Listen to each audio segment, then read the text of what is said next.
Good day, students. Today we are having another presentation. I'm presenting on animal fibers or protein fibers. All along, we are discussing about fibers. We have finished with plant fibers. So with the plant fibers, we discussed about cotton, which is a seed fiber, and all the processes to get the cotton yarn. You also took one stem fiber, and that is flax. And we have discussed about the processing to get the yarns. So this day we are also considering animal fibers. So you pick two of the animal fibers, then we discuss about them, the processes to get the fibers. So what are animal fibers or protein fibers? These fibers of animal origin can be obtained from the hairs of all the secretions of animals. Example, wool, mohair, cashmere are obtained from the hairs. That is the covering, the protection, the hair that give protection to the animals, yes, of the animals. While silk is obtained from the secretion, the liquid inside the body of the worm, that is the silkworm. Okay, so you want to take silk and discuss about the processing of the fibers. So if you talk of the silk fibers, let's look at the small history about the fibers. Silk fabric is a natural protein fiber produced by certain caterpillars, which encase themselves in the form of cocoons. They encase themselves in something that looks like an egg. You see it right now. So the making of silk is different from that of other natural fibers. It's very delicate, and that makes it very expensive. So we will say that silk is a natural filament fiber by produced by the salivary gland of silkworm or a type of moth that feeds on mulberry leaf or bush. So they spin their cocoons using a very complex set of mechanisms within their bodies when they change from larva into pupa. So how does it go? You learn that. The origin of the silk dates back to 2600 BC, and the country producing the best quality silk is China, which is also known to be the birthplace of the silk fiber. The different varieties of silkworm produced are the mammary silk, the muga silk, eri silk, and tussa silk, the ones we get from the forest. Let's consider about the manufacturing and the evaluation of silk. So the manufacturing process for silk yarns. Silk is a fine translucent fiber produced from the silkworm. The manufacturing process of silk starts with the rearing of the cocoons.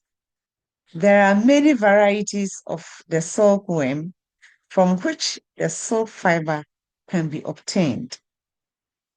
However, it is found out that the fiber obtained from the larva of Bombus mori is of commercial value. It's very good commercially.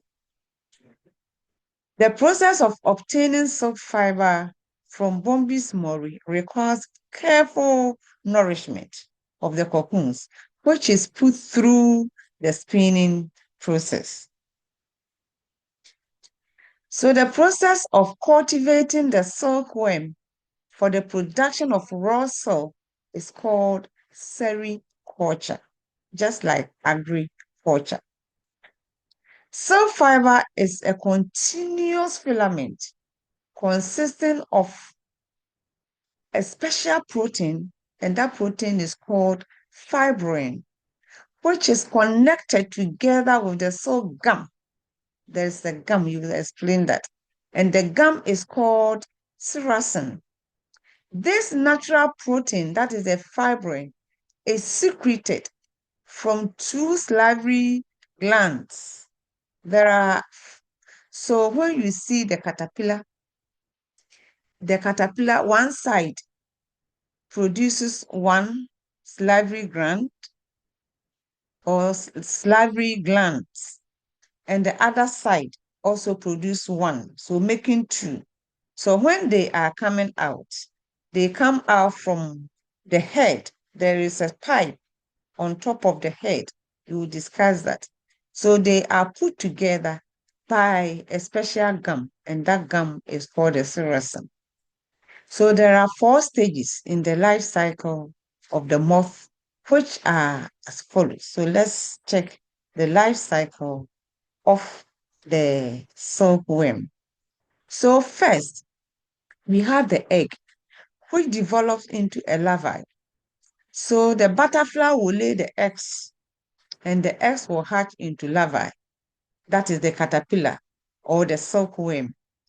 And the silkworm, which spins 8 cocoons for protection to permit development into the pupa or the chrysalis.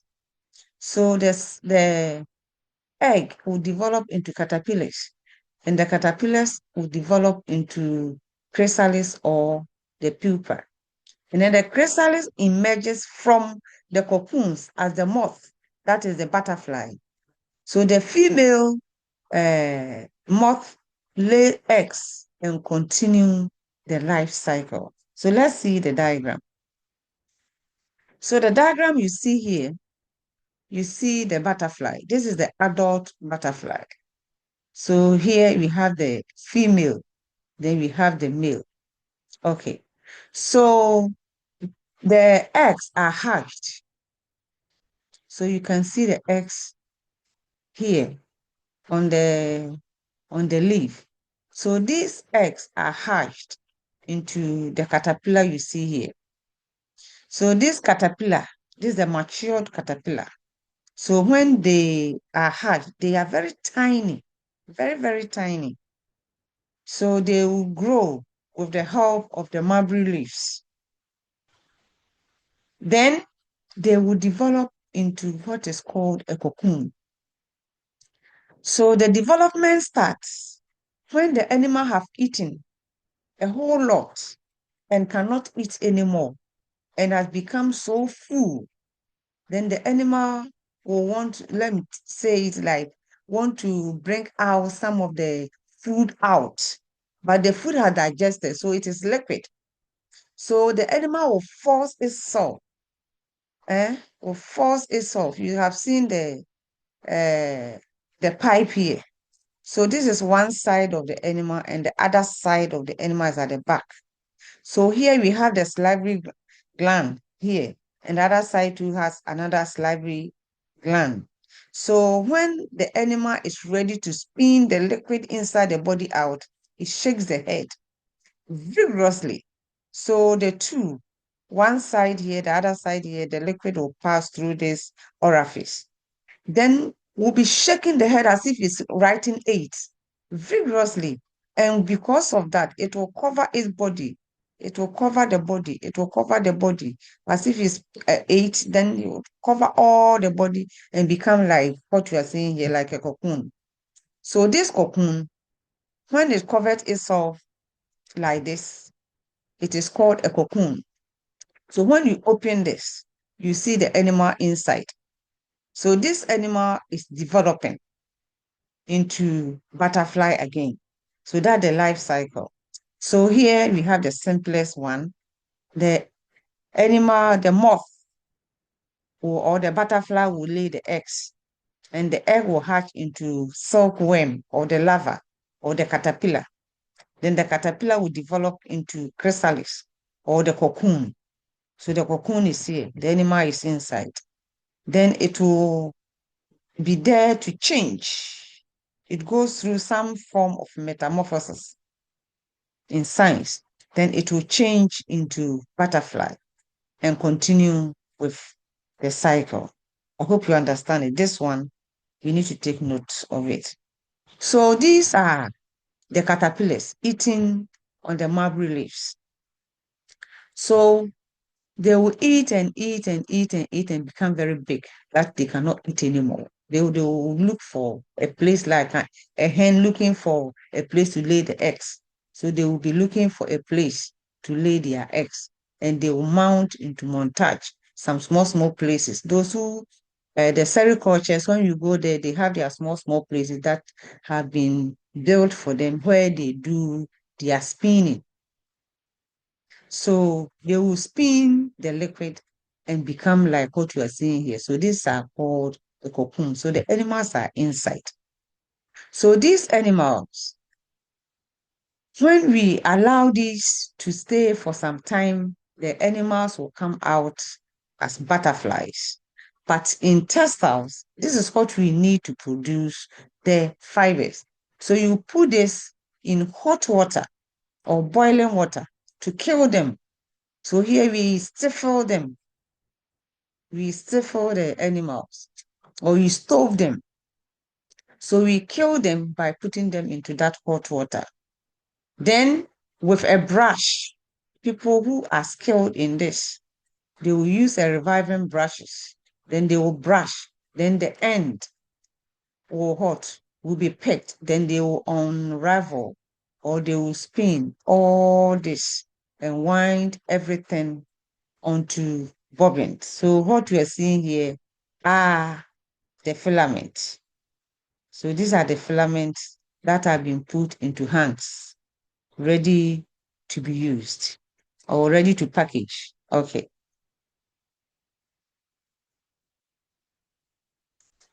So in simple terms, we are saying that the silk moth lay eggs, which hatch into an ant known as larva. The larva at this stage has voracious appetite and requires careful nourishment. You need to be feeding them very often. They are fed 5 times a day on chopped mulberry leaves. The silkworm begins to secrete a protein-like substance through a small opening, which is called the spinneret. So that spike on the head is called spinneret or an orifice. So it's an opening where the liquid passes. Then it will cover itself. So through this, we have the man-made spinning uh, process. So we get all this the spinning of man-made fibers. We got the idea from the silk, production of silk. Just like weaving, you got the idea from the spider. They are all ants. So the same way the spider has that liquid that I'm talking about. So when the liquid comes into contact with air, they are solidified and you see them as for spider web. So the animal too, when it starts spinning, the liquid is is just like oil. So when the oil comes into contact with air, they are hardened. Then you see the animal, you see the cocoons as well, very white. So here, when they spin and the liquid comes out, it hardens. So you see so you can see this ones as what the spider's web covering the animal like this. Okay, so the animal is inside. Okay, so the soap solidifies when it comes in contact with air. So that is what I was talking about. Okay. So the silkworm is hidden from view within 24 hours. So a whole day, you will not see this animal, but rather going through this process. Okay. And in 3 days, the cocoon is completed. So 24 hours, you will not see her, the animal. The animal is hidden. Then it will hide for 3 good days to complete the full size of the shape that I just showed you as a peanut shell. So the filament is in the form of a double strand of fibrin because one is coming from one side, another one is coming from the other side, and they are bound together with that gum. That gum is called sericin, which is held together by a gummy substance. And that gummy substance is called sericin or cell gum. So the life cycle is terminated at this point by a process known as stoving or stifling or boiling. So you need to boil them. Either than that, they will come out as what? Butterflies. The cocoons are heated to suffocate the chrysalis, the animal inside, that is the chrysalis or the pupa. But the delicate cell filament is not harmed. So when you put them, the animal will die, but the filament is still intact. So here we have filature operations. Now we have the cocoons. We have killed them, right? So we need to what? Unwind the cocoons so that we can get them for production. So the first winding is where it spins it on the body of the animal. Now we need to take it out from the animal. That is the post-cocoon stage. So the cocoons are delivered to a factory, and that factory is called a furniture, and are subjected to different processes to unwind the silk. The strands are collected into skeins. The different stages of operations are as follows. So first, you have the sorting of the cocoons. Where they buy them, they have different types and different colors according to the type of silk.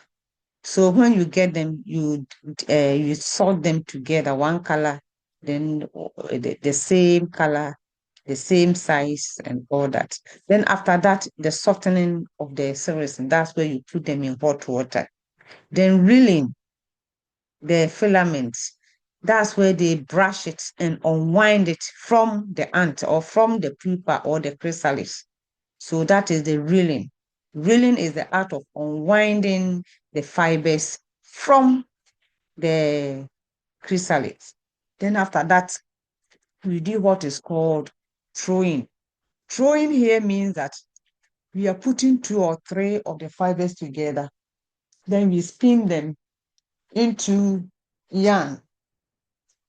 So these are the processes, the 4 processes. Then after the throwing, we have another one called waiting. We shall discuss that one later. So let's look at the sorting. The cocoons which are obtained are first sorted according to color, according to size, according to shape, and according to texture. So after that, we do softening of the sericin. The sorted cocoons are heated or in boiling water to soften the gummy substance that holds the cocoon filament in place.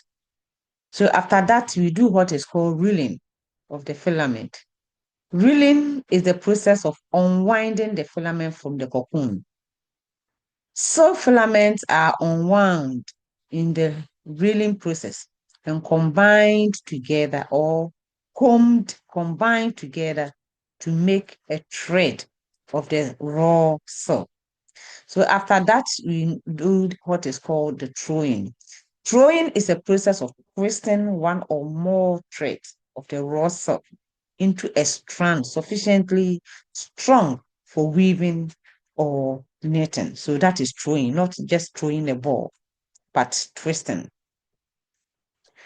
So the next one that we talk about after the throwing is the gamming. You see, there is a gummy substance that binds the filament together. Now we need to degum to take away that sericin so that you will have a whole fiber. So the process of degumming involves putting the thrown silk yarn. So the thrown is like the twisted yarn through final soap bath to remove the sericin. So this process brings out the natural luster and the soft feel. The silk. Silk is the queen of fibers. Very beautiful. So finish, one finish is that unique. One finish that is unique to silk fabric is weighting. So we are talking about finishing of the fiber, and that is weighting. What is weighting? The weight of silk is lost during the process of degamming. The silk fiber is very light, you know it.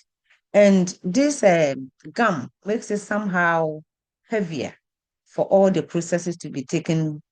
But now that sericin is taken away, that gummy substance is taken away, so silk become extra light, and we need to add something to it too, so that we can still use the fiber.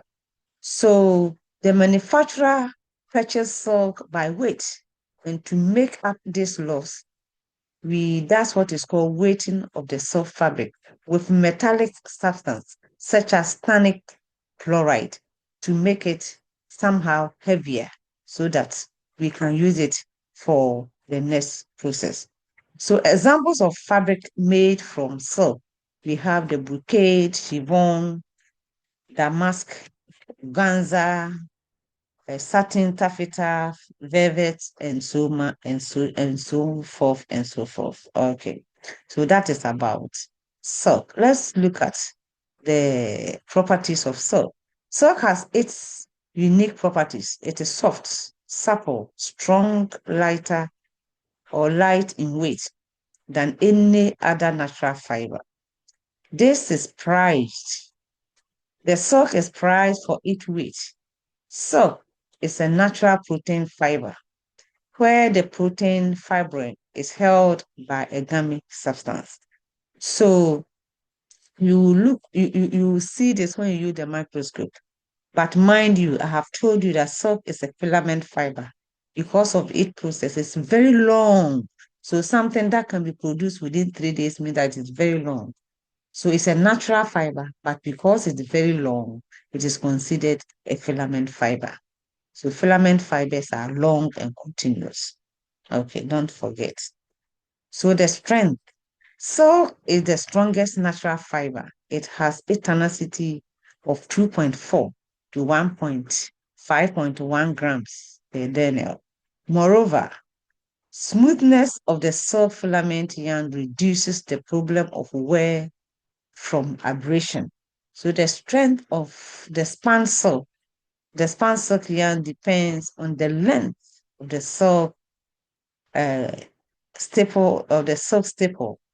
So the shape and appearance. Silk filaments are very fine and very long. They frequently measure about 1,000 to 1,300 yards in length.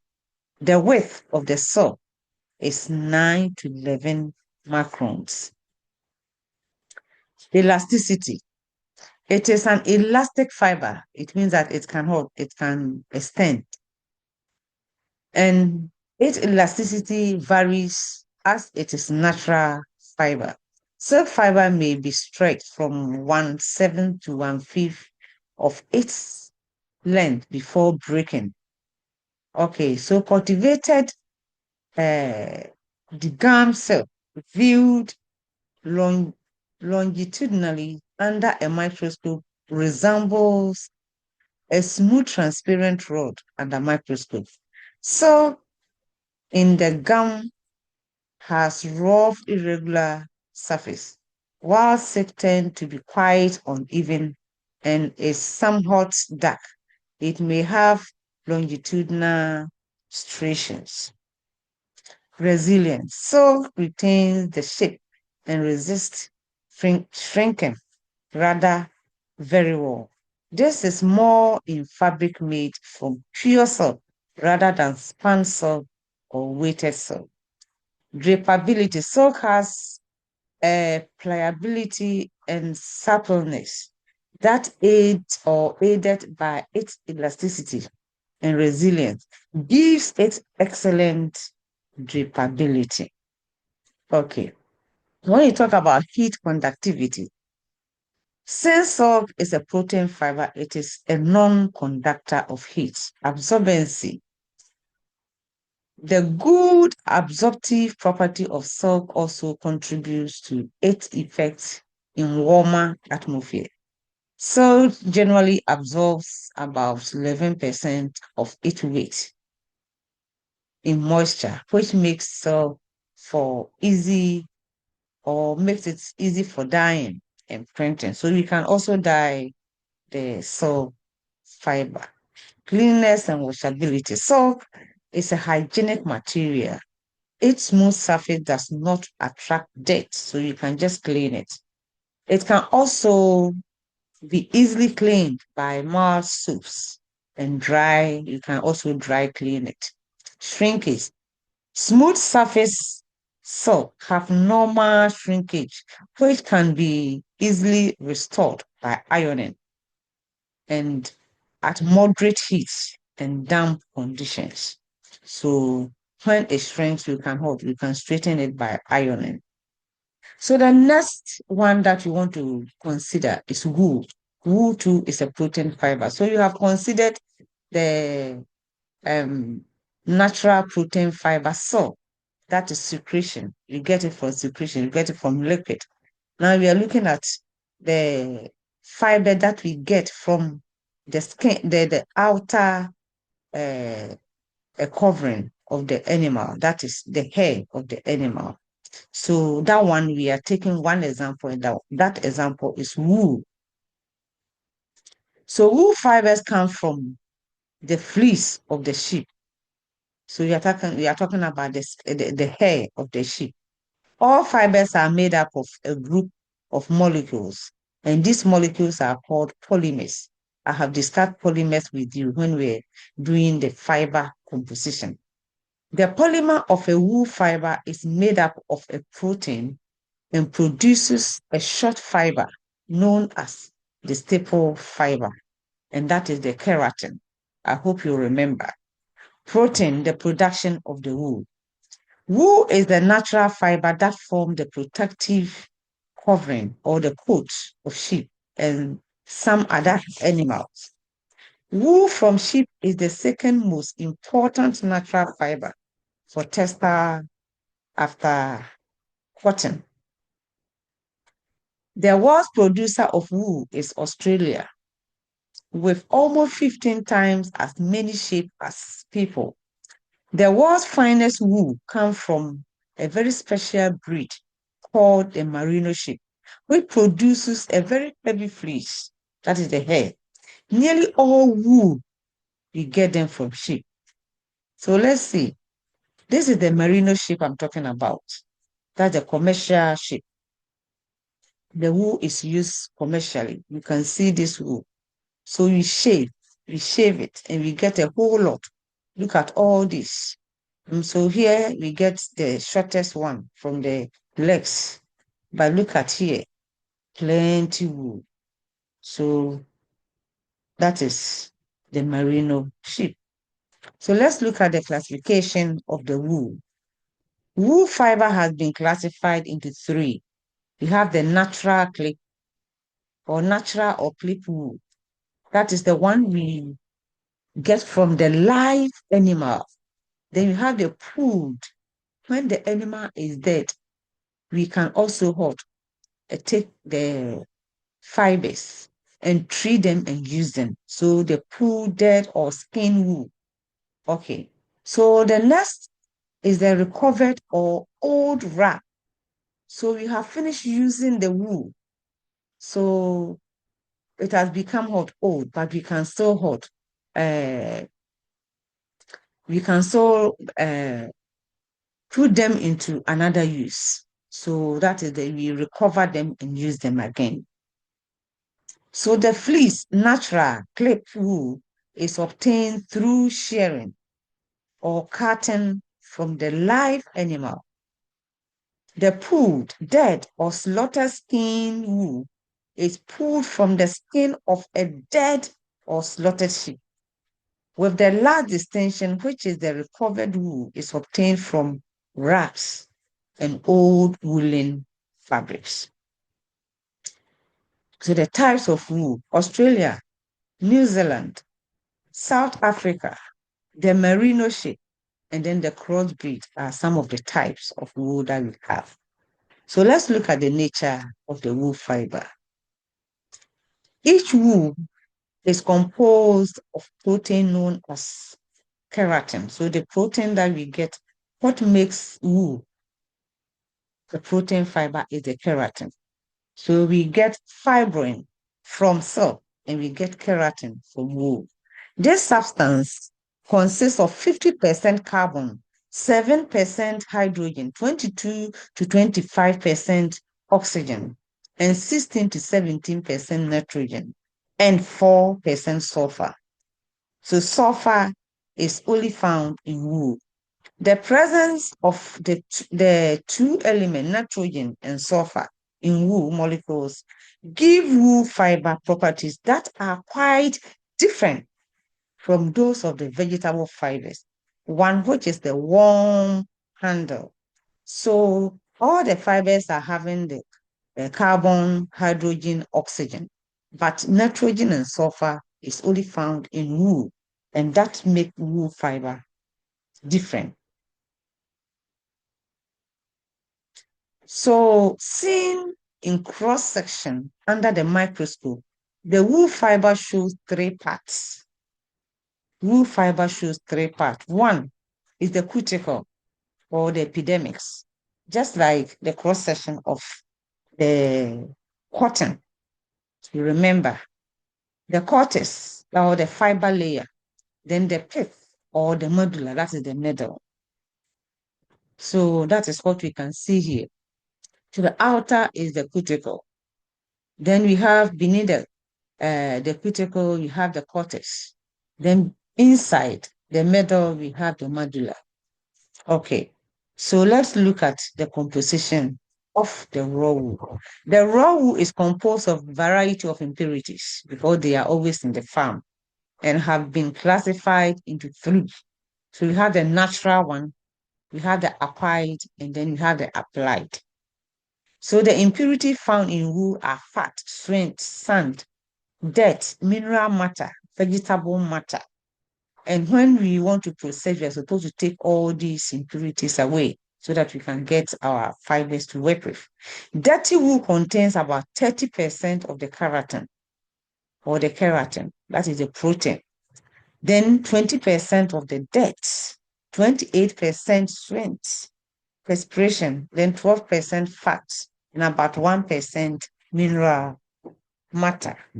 So the best that we can use is the 30 when we take the wool. Only 30% is good for us. So the major steps necessary to process wool fibers into fabrics are: first we clearing, we need to cut it from the animal, cleaning, then scoring. After scoring, you grate, you salt, then carding comes in, spinning, weaving, and finishing. And we need to look at this. Wood carbonizing. It is the final process applied for removing bars. If you talk of bars and other impurities remaining in the wool. So the bars are the vegetable matter. So you have a special way of removing it. You can't just handpick them. So you have a special way of removing it. The woolen fabric impregnated with sulfuric acid solution is oven dried at 100% degrees Celsius to 104 degrees Celsius, followed by a mechanical agitation. So the acid degrades the cellulosic impurities without harming the wool. So during drying, the sulfuric acid becomes more concentrated due to water evaporation, resulting in burning of remaining impurities. And that's how you take away the vegetable bar. So this is sharing of the fleece from the live animal. So what you see here is a live animal and being hot, um, the hairs are being taken away so that we can get them for our fibers. Okay. So the wool fabric, we have two main types. You have the woolens, then you have the worsted. When you go to the market, we have two types. So what are the woolen? Woolen is a general term describing various fabrics woven from woolen yarns that is spun from both the short and then the long wool fibers. So when you don't clean the wool after processing them, you don't clean them, then you just put them into yarns. They have both the short fibers and then the longer fibers, and that is the woolen. So when you clean them, the woolen contains shorter fibers that stand out from the surface and give the fabric a hairy surface, and that is what you don't want. So in cotton, we do what is called combing to take away linters. The same way we do combing here to take away short fibers so that we can get what is called worsted. So worsted is a general term for fabrics woven from worsted yarns that contains longer fibers spun from combed wool. So during the process, like cotton, after carding, you do optional hot combing. So the same way we do combing in wool, it takes the same process. We do combing, and combing is where we take away shorter fibers so that we can get the long fiber to work with. Worsted fibers refer to tightly woven, long, smooth, clear finished goods in variety of twill and other stronger weaves. So when you go to the market, the ones that we use for sewing the wedding coats, that shiny with shiny surface, are called the worsted. They are very expensive as compared to the wool. The wool, as soon as you wash it, you see the fibers coming out. Wool insulates against heat and cold.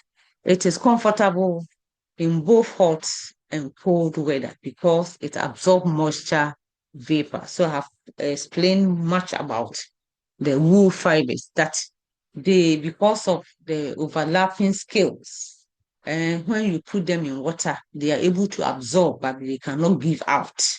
So because of that, it's when you wear it in the cold weather, you are always warm. But in the hot weather, you become warm in such a way that you sweat. Okay. So the cream in the wool fibers makes them stand apart from each other, trapping insulating air between the fibers. So air is one of the best insulators found in nature. In hot weather, the absorption or evaporation process works to help keep the body cooler. Fire resistant. Wool does not have to be specially treated to become non-flammable. A fabric made entirely of wool is difficult to ignite. It burns slowly and has limited ability to sustain a flame. So when it comes closer to fire, it goes back. So remember. So when you're doing the fiber identification, remember. Wool does not melt when burned and so cannot stick to the skin to cause serious burns. Water repellent. Although wool can absorb moisture, it repels liquids. It is naturally hydrophobic. The scales on the outside of the fiber cause liquid to roll off the surface of the fabric. Even if wool does eventually get wet, it generates heat and keep the body warm, not cold or clammy, as explained that. Elastic or elasticity. Wool has greater elasticity than any other plant or animal fiber. That is an excellent one. Wool can be twisted, turned, and stretched and will still return to its original shape. Durability. The interlocking protein molecules in the fiber of wool have the power to elongate, stretch, and recover, creating an extremely robust fabric that will last. Each wool fiber is made up of millions of curl springs that stretch and give rather than break. So the overlapping scales. So you can stretch it like a spring and it will come back. Okay. So you will end here, and our next presentation will be on man-made fibers. Man-made fibers. So you need to read ahead. Thank you, and meet you again.